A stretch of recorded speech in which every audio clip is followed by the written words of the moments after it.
Welcome back to Sunday Night Falcons, and the Atlanta Falcons are 4-5 after a disappointing 31-28 defeat to the Minnesota Vikings.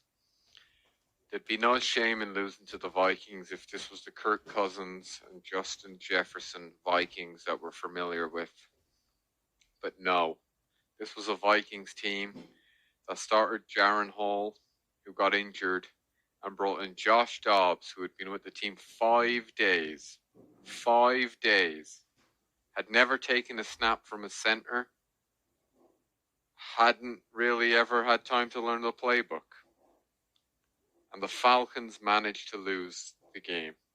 Apparently, he didn't know the full names of some of the receivers he was throwing to. And the Falcons managed to lose. Fair play to Dobbs. He did play well down the stretch. He avoided pressure. But what do you say about Arthur Smith's team? They were given multiple opportunities to put up touchdowns, but they failed in the red zone. Bijan Robinson ended the game with only 11 carries. He did fumble once, but what are we doing here? Why are you taking the guy in the top 10 of the NFL draft if you're not going to use him? We had a sequence in the red zone where there was a run for Jonnu Smith, and we have Kyle Pitts and Bijan Robinson not getting used. I'm fed up of this. Taylor Heineke is getting stick from certain sections of the Falcons fans, basically the Ridder Defense League. But let's be real here. Heineke's not the answer. Ridder's not the answer. Nobody ever thought Heineke was the answer. We just thought he'd give us a better chance to win than Ridder did. We thought Heineke would give us a better chance to win than Ridder, and that's what's needed in year 3 of Arthur Smith's tenure. But they found a way to lose, like they always do. They always find a way, and the Falcons' defense, which had a good game in parts today, they forced turnovers. They sacked the quarterback 4 times. They had 9 tackles for loss. They just crumbled down the stretch, and a Josh Dobbs 6-yard touchdown pass with 22 seconds to go was the nail in the Falcons' coffin. The Falcons are 28th in scoring. If you have an offensive-minded head coach, you need to have a good offense. The offense is getting worse. It wasn't very good with Matt Ryan in Smith's first year, but we were in cap hell. We didn't really have much talent. Year 2, we had the Mariota facade, and Mariota was benched, went missing, and we brought Ridder in. But the one thing that was consistent last year was the rushing attack. You thought, okay, Arthur Smith has put a stamp on this team. This season, it seems to be getting worse by the week. We put up a season-high 28 points. 2 of those were from a defensive safety. But other than that very last drive where we took the lead, that ended with a Tyler Algier rushing touchdown, that was the only bit of optimism with the offense I had, because it was what we want our team to be. It was a rush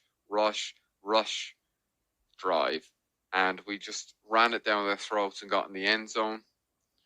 But it really is looking grim. Ryan Nielsen's defense for the 2nd week in a row was disappointing. I will say they'd done enough to win the game early on. We couldn't convert in the red zone.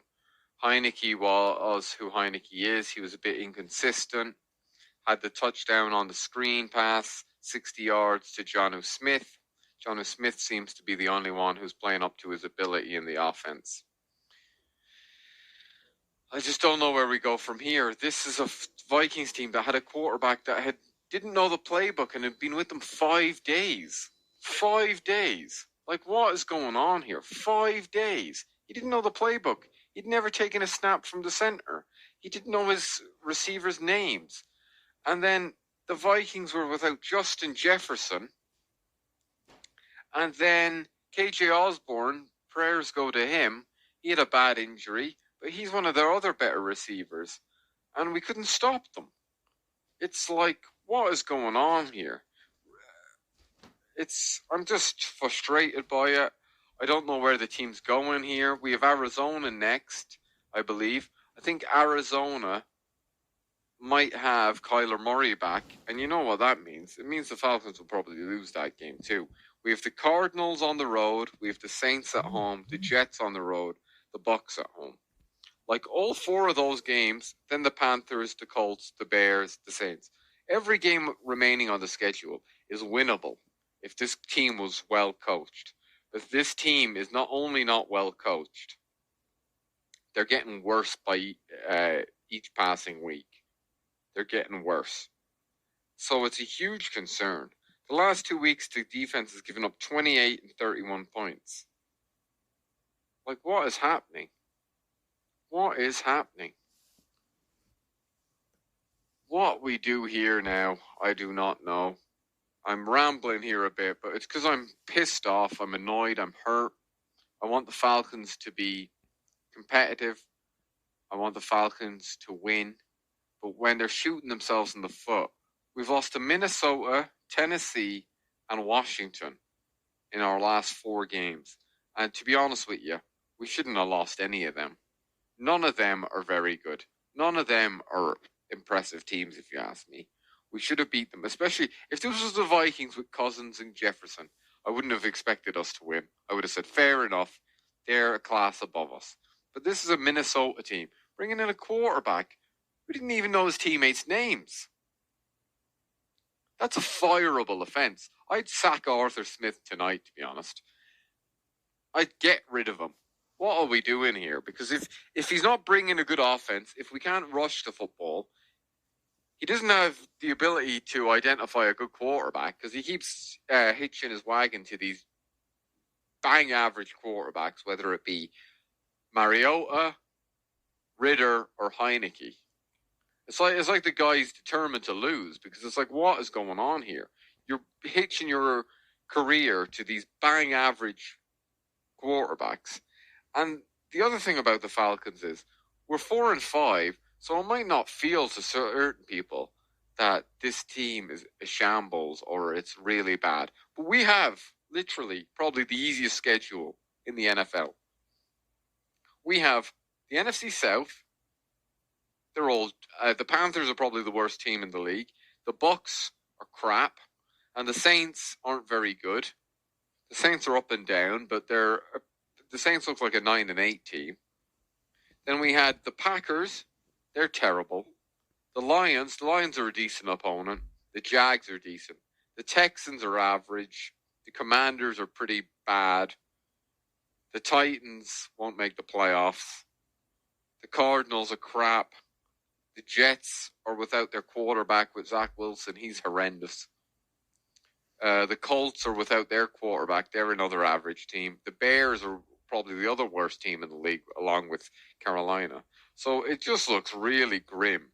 And where we go from here, I don't know. You tell me. Do you think I'm being dramatic? Do you think we need to stick with Smith?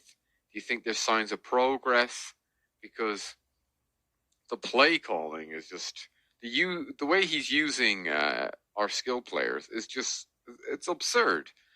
And he keeps saying things like a couple of weeks ago it was toxic groupthink about people who were thinking Ritter should be benched.